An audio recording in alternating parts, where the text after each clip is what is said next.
Assalamualaikum warahmatullahi wabarakatuh.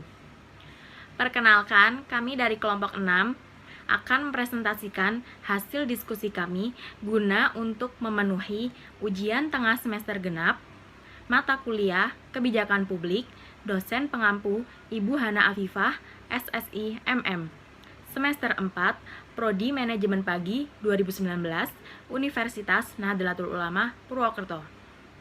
Sebelumnya, saya akan memperkenalkan anggota dari kelompok 6. Dengan saya sendiri, Edza Nur Tamarantias, NIM 2019 0208041 sebagai pemateri pertama.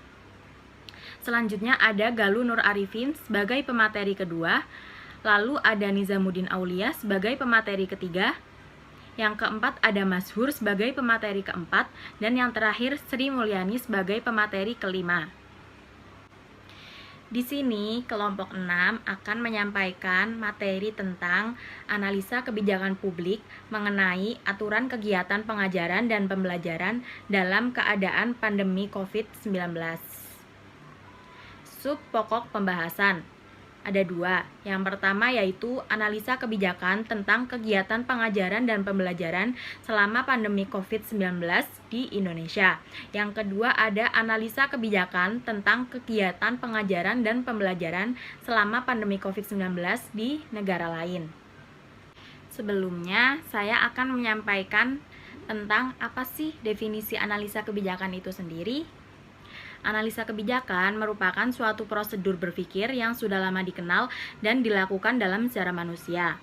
Menurut Duncan McCrae, analisis kebijakan adalah sebagai suatu disiplin ilmu sosial terapan yang menggunakan argumentasi rasional dengan menggunakan fakta-fakta untuk menjelaskan, menilai, dan membuahkan pemikiran dalam rangka upaya memecahkan masalah publik. Lebih lanjutnya, menurut Suryadi dan Tilar, menegaskan bahwa analisis kebijakan adalah sebagai suatu cara atau prosedur dalam menggunakan pemahaman manusia terhadap dan untuk pemecahan masalah kebijakan. Seperti itu. Poin selanjutnya yaitu analisa kebijakan di Indonesia. Prinsip kebijakan pendidikan pada masa pandemi COVID-19 yang digunakan adalah kesehatan dan keselamatan peserta didik, pendidik, tenaga kependidikan, keluarga, dan masyarakat merupakan prioritas utama dalam menetapkan kebijakan pembelajaran. Pada awal terselenggaranya, pembelajaran jarak jauh oleh masyarakat dianggap sebagai jenis pendidikan alternatif atau pendidikan kelas kedua yang kalah gengsinya dari pendidikan konvensional yang mengharuskan kehadiran pembelajar. Nah, seiring dengan perkembangan teknologi informasi dan komunikasi yang pesat, pembelajaran jarak jauh diselenggarakan secara online melalui internet. Pembelajaran jarak jauh secara online mendapat apresiasi yang tinggi. Bahkan ada yang menganggap lebih bergengsi dibandingkan pendidikan konvensional yang cenderung kurang memanfaatkan kemajuan teknologi. Seperti itu. Selanjutnya akan disampaikan oleh pemateri kedua, yaitu Mas Galuh Nur Arifin. Silakan.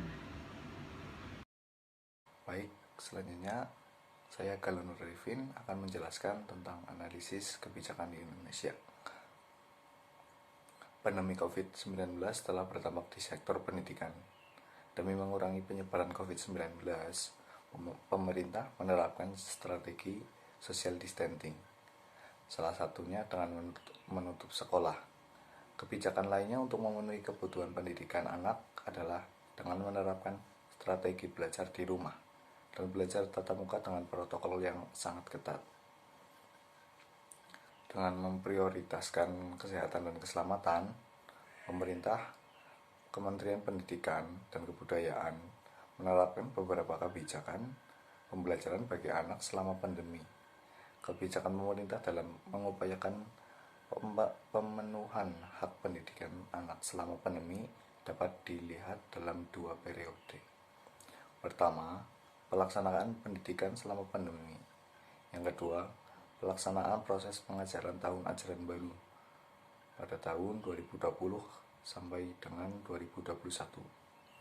Periode kedua berlangsung juga dalam suasana pandemi, tetapi juga diwarnai dengan wacana penerapan situasi normal yang baru dan perkembangan penyebaran COVID-19. Selanjutnya, dampak pendidikan selama COVID-19. Di sini ada dua dampak pendidikan. Yang pertama yaitu pola hidup yang sehat. Pasca penyebaran COVID-19, banyak himbauan dari pemerintah ataupun organisasi masyarakat serta lembaga-lembaga swadaya masyarakat untuk menerapkan pola hidup sehat seperti memakai masker, mencuci tangan, dan memperbanyak meminum vitamin. Yang kedua adalah pola pendidikan jarak jauh semenjak ada himbauan dari Kementerian Pendidikan dan Kebudayaan agar sekolah dan perguruan tinggi menetapkan pembelajaran di rumah selama 2 pekan. Banyak sekolah dan perguruan tinggi yang belum siap sehingga banyak menggunakan aplikasi media sosial dan juga aplikasi gratis lainnya. Bagi beberapa perguruan tinggi telah menyiapkan atau mempunyai website e-learning sehingga kita tidak terlalu kaget dengan adanya instruksi belajar dari rumah ataupun konsep pendidikan jarak jauh. Yang selanjutnya yaitu ada analisa kebijakan di negara lain. Analisa pendidikan di negara Korea Selatan. Korea Selatan adalah negara yang cukup care sama pendidikan. Persaingannya ketat, murid-murid bakalan berlomba-lomba untuk dapat nilai bagus ujian masuk kampus. Bayangin coba, ujian masuk kampus di sana itu kayak ujian 8 jam penuh, dan bagi mereka ujian ini tuh semacam momen yang krusial banget karena berpengaruh besar ke masa depan orang-orang Korea. Berhubung situasi saat ini sedang pandemi corona, ujian pun diundur sampai bulan Desember. Bahkan ada 440.000 murid yang bersaing untuk nentuin masa depan mereka. Kampus-kampus kayak Universitas Yonsei akhirnya bikin pembelajaran jarak jauh kayak rekaman video, live lecture sampai 28 Maret kemarin. Di Incheon, kota dekat Seoul, 66 sekolah juga terpaksa ditutup kembali karena ada murid yang terjangkit virus corona. Jadi posisi Korea Selatan sekarang masih mencari waktu dan situasi yang pas untuk membuka sekolahnya lagi, karena dia nggak mau pembuka sekolah ini malah jadi penyebab meningkatnya kasus COVID-19. Yang selanjutnya yaitu ada analisa pendidikan di Eropa. Pada 18 Mei lalu, berbagai menteri pendidikan dari Eropa mengadakan perbincangan mengenai pembukaan sekolah kembali. Pada masa itu, 22 negara sudah mengembalikan murid ke sekolah selama beberapa minggu. Kebanyakan 17 negara baru mengembalikan anak TK, SD, sampai SMP yang sudah kelas-kelas akhir. Setelah pembukaan ini, ternyata nggak terjadi peningkatan kasus COVID-19 yang secara signifikan. Meskipun nggak bisa dimungkiri juga, Israel dan Prancis pun ada klaster baru yang didapat dari lingkungan sekolah gara-gara dibuka sekolah lagi. Tapi skalanya masih kecil dan bisa diperkirakan. Jean-Michel Blanquer, Menteri Pendidikan Prancis, bilang kalau saat ini ada 70.000 orang yang masih mengikuti kelas online. Meski begitu, tidak menutup kemungkinan ada 500.000 murid baru yang terancam DO. Kemungkinan ini yang bikin menteri lumayan konkret untuk mempertimbangkan buka sekolah kembali. Meskipun tentu saja dengan melihat zona atau daerah yang aman dari COVID-19 dan mengikuti peraturan yang sangat ketat. Sekolah di La Grande Corée dan Fadereul misalnya, murid-murid harus mengenakan masker dan face shield selama berkegiatan.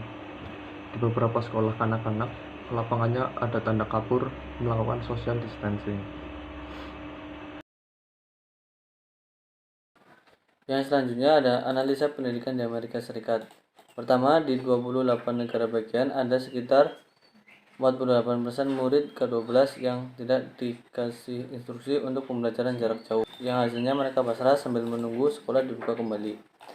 Kedua, dari kategori para pembelajar online di sana, MC Kisney dan company membaginya menjadi tiga kategori. Yang pertama, murid yang disebut dengan quality remote learning, yaitu tipikal murid yang bisa beradaptasi, enjoy, mempunyai akses dan bisa menangkap materi pembelajaran online dengan baik.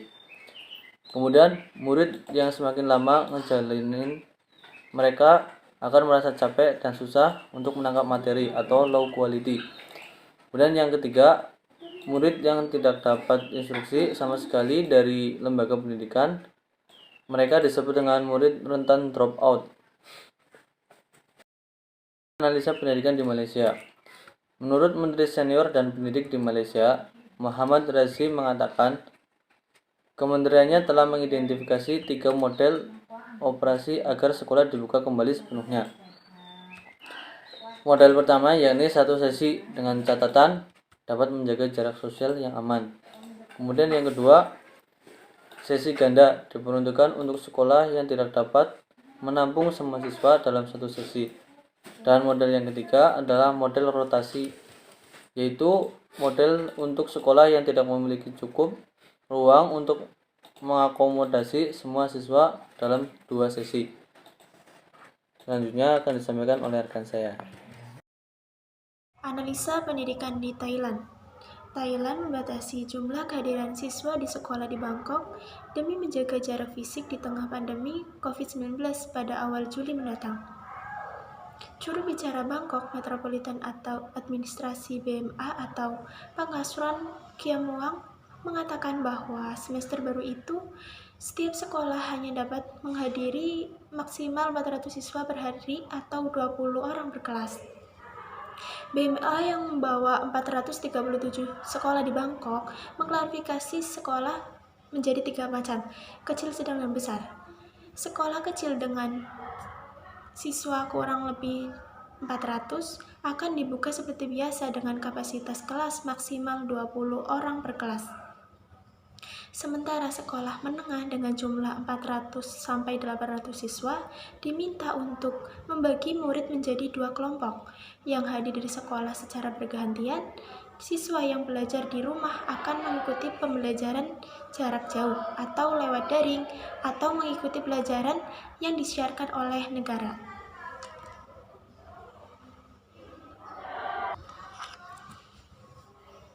Sistem pembelajaran jarak jauh bukanlah sistem yang baru di dunia pendidikan. Terlebih lagi pada masa darurat COVID-19 ini, pembelajaran jarak jauh menjadi salah satu solusi di dunia pendidikan agar memungkinkan terlaksananya pendidikan tanpa bertatap muka langsung di sekolah. Hal ini dilakukan pada saat pemerintah melakukan PSBB, pembatasan penduduk pada suatu wilayah. Sistem pembelajaran jarak jauh adalah salah satu dari sekian banyak modal pembelajaran.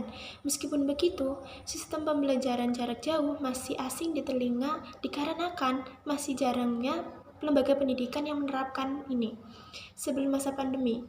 Karena itu, sistem pembelajaran jarak jauh ini sangat berpengaruh bagi prestasi atau keberhasilan pembelajaran siswa. Peningkatan keberhasilan pembelajaran masih sangat kecil dan tidak efektif, oleh karena itu diharapkan kreativitas guru dalam memberikan pelajaran agar dapat menarik minat belajar siswa sehingga berdampak pada prestasi siswa. Selain itu, sangat dibutuhkan fasilitas yang mendukung oleh pemerintah untuk pelaksanaan jarak jauh. Dengan begitu, pelaksanaan pembelajaran jauh dapat berjalan dengan efektif. Sekian dari kelompok kami, kurang lebihnya mohon maaf. Sekian, wassalamualaikum warahmatullahi wabarakatuh.